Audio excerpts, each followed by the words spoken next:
오늘은 미가서 5장의 말씀을 보도록 하겠습니다. 이 5장의 내용은 하나님께서 미가 선지자를 통해서 남유다와 북이스라엘의 우상숭배와 제약에 대한 경고의 메시지를 주었지만 그들은 회개하고 돌아오지 않았습니다.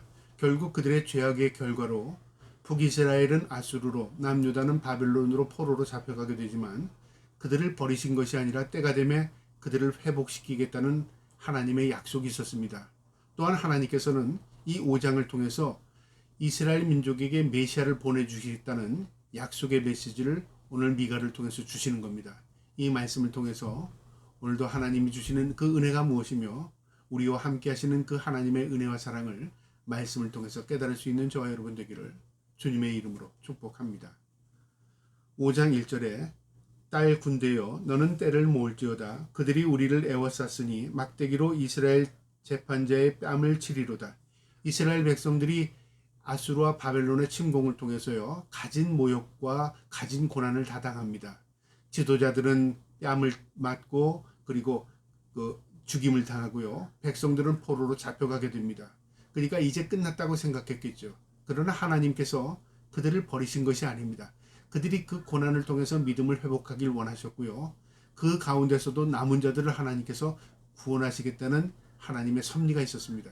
그래서 이스라엘 민족은 그 고난 가운데 하나님의 때를 기다려야 했고요. 또 그 기간 동안에 하나님께 기도하고 회개할 수 있는 은혜의 시간이 되어야 하는 것이었습니다. 2절에요. 베들레헴 에브라다야 너는 유다 족속 중에 작을지라도 이스라엘을 다스릴 자가 내게서 내게로 나올 것이라. 그의 근본은 상고에 영혼에 있느니라. 하나님께서 이 베들레헴 에브라다 작은 마을에 유다의 족속 중에 작을지라도 이스라엘을 다스릴 자, 왕을 의미하죠. 왕을 보내주시겠다는 겁니다. 그런데 이 왕은 정치적인 왕이 아니라 구원자 메시아를 의미합니다. 그 왕은 언제부터 계획하고 계셨냐면요. 그의 근본은 상고에 이 땅이 창조되기 전부터 태고부터 그리고 영혼에 이르는 그러니까 영원부터 하나님께서 작정하고 계획하신 것이다 그 말이죠. 그러니까 하나님의 섭리는 우리가 생각 그 이전부터 하나님의 섭리 가운데 있었던 것입니다. 그것이 구원의 은혜입니다. 우리가 무엇을 잘해서 우리가 믿음이 좋아서 우리가 행위가 올바라서 하나님 구원해 주신 것이 아니라 하나님의 전적인 은혜로 우리가 구원받은 것입니다. 이스라엘이 무엇이 특별해서 하나님께서 이스라엘 백성을 택한 것이 아니라 하나님의 주권적인 섭리로 이스라엘을 택한 것입니다. 그래서 이스라엘을 우리가 보는 것은요.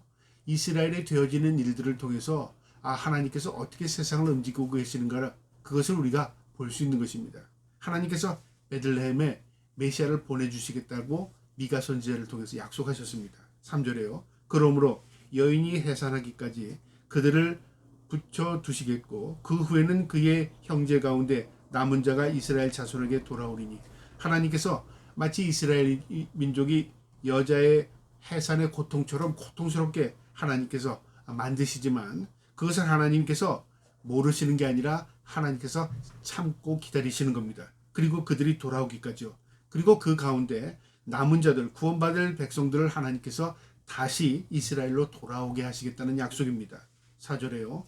그가 여호와의 능력과 그의 하나님 여호와의 이름을 위엄을 의지하고 서서 목축하니 그들이 거주할 것이라. 이제 그가 창대하여 땅끝까지 미치리라. 하나님께서 이스라엘 백성을 회복할 뿐 아니라 이제 그들의 목자가 되어서 서서 그들을 목축하겠다 그 말이죠. 이건 무엇을 의미하냐면 하나님께서 철저히 그들을 보호하시겠다 그 말입니다. 그들을 버린 것이 아니라 그들을 훈련시키고 고난을 통해서 성숙시키고 절대자 하나님만을 신뢰하게 만든 이후에 이제 하나님께서 그들을 회복시킬 뿐 아니라 그들 가운데서 그들을 보호하시고 지키겠다는 약속입니다. 5절에요. 이 사람은 평강이 될 것이라. 여기서 이 사람은 예수 그리스도 메시아를 의미하고요. 아수르 사람이 우리 땅에 들어와서 우리 궁들을 밟을 때에는 우리가 7 목자와 8 군왕을 일으켜 그를 치리니. 이건 무엇을 의미하냐면요. 하나님의 택함 받은 백성, 하나님의 일꾼들을 통해서 그 일들을 하나님께서 막으신다 그 말이죠. 상징적인 의미입니다. 그들이 칼로 아수르 땅을 황폐하게 하며 니므롯 땅 어귀를 황폐하게 하리라. 아수르 사람이 우리의 땅에 들어와서 우리 지경을 밟을 때에는 그가 우리를 그에게서 건져내리라.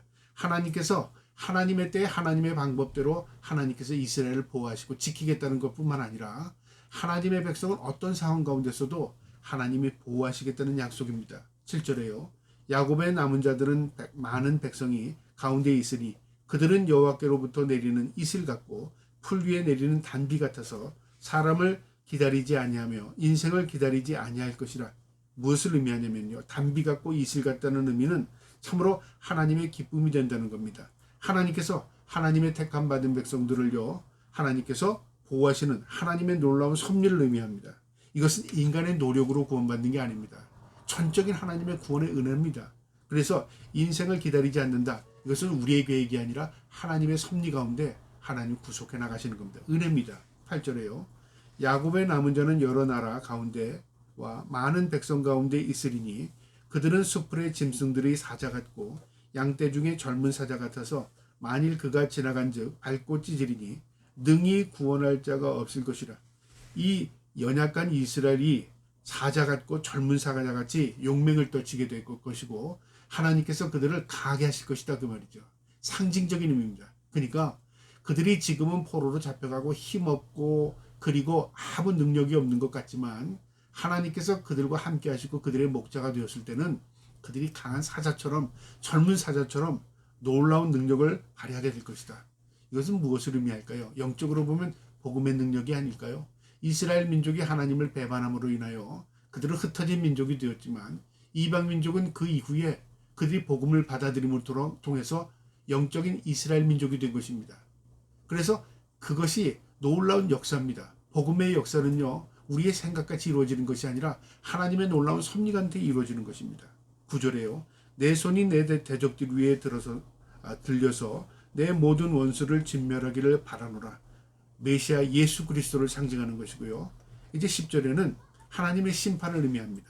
여호와께서 이르시되 그날에 이르러는 내가 내 군마를 내가 내 가운데서 멸절하며 내 병거를 부수며 군마를 멸하고 병거를 부순다는 얘기는 쓸데없게 되었다 그 말이죠. 무기를 없앤다. 이것은 전쟁이 이제 없다 그 말이죠. 그러니까 하나님께서 이 모든 것을 다 패하시겠다 그 말이죠. 이제 모든 것을 전쟁이 없게 만들겠다 그 의미입니다. 11절에요. 내 땅의 성읍들을 멸하며 내 모든 견고한 성을 무너뜨릴 것이며 내가 또 복수를 내 손에서 끊으리니 내가 다시는 전쟁이가 없게 할 것이며 하나님이 하나님의 방법대로 고치고 회복시키겠다는 겁니다. 13절에요. 내가 내게 새긴 우상과 주상을 너희 가운데서 멸절하리니 내가 내 손으로 만든 것을 다시는 섬기지 아니하리라. 이스라엘 백성들의 우상 숭배 하나님께서 반복적으로 선지자를 통해서 경고했고요. 그들의 죄악들을 경고했습니다. 그런데 그들은 스스로 죄악을 돌이키지 않았습니다. 이제 하나님께서 하나님의 방법대로 직접 그것을 정화해 나가겠다는 겁니다. 그리고 우상을 척결하겠다는 겁니다. 그리고 하나님의 백성들을 하나님의 방법대로 회복시키겠다는 겁니다. 이게 하나님의 은혜입니다. 14절에요. 내가 또 내 아세라 목상을 너희 가운데서 빼버리고 내 성읍들을 멸할 것이며 아세라 목상 우상을 하나님께서 척결하고 빼버리고 하나님께서 멸한다. 하나님이 하신다 그 말이죠. 우리가 우리의 믿음으로 인해서 우상 숭배를 척결한 것이 아니라 하나님이 하나님의 방법대로 하나님께서 회복시키겠다는 겁니다. 전적인 은혜를 지금 이야기하는 겁니다. 마지막 15절에요. 내가 또 진노와 분노로 순종하지 아니하는 나라에 갚으리라 하셨느니라. 악영향을 준 이방 나라들을 하나님 척결하겠다 그 말이죠. 하나님의 백성을 보호하는 방법은요. 하나님이 처음엔 경고하십니다. 그러나 하나님의 백성들이 그 경고를 듣지 않으면요. 고난 가운데 밀어넣지만 그 고난을 통해서 연단시킵니다. 그리고 그 견뎌낸 백성들을 하나님 구원하셔서요. 하나님께서 친히 그들을 정결케 하시기 위해서 하나님께서 목자가 되어주십니다. 그들을 지키시고 보호하십니다. 그리고 그 이방에서 물들여갔던 그 악의 세력들을 하나님께서 척결하십니다. 그것이 하나님의 구원의 역사, 구속의 은혜입니다. 우리가 그 은혜 가운데 있는 자라면 어떤 상황 가운데서도 하나님이 주시는 그 상황 가운데 우리가 죄짓지 않고 우상 숭배하지 않고 항상 하나님의 말씀 가운데서 하나님의 말씀에 순종하며 살 때 그것이 하나님의 은혜를 누리는 것이고요. 그것이 하나님이 동행하는 삶입니다. 저와 여러분이 이 땅에 있지만 몸은 세상에 있지만 늘 구별된 삶을 통해서 하나님 앞에 영광 돌리는 저와 여러분 되기를 주님의 이름으로 축복합니다. 아멘.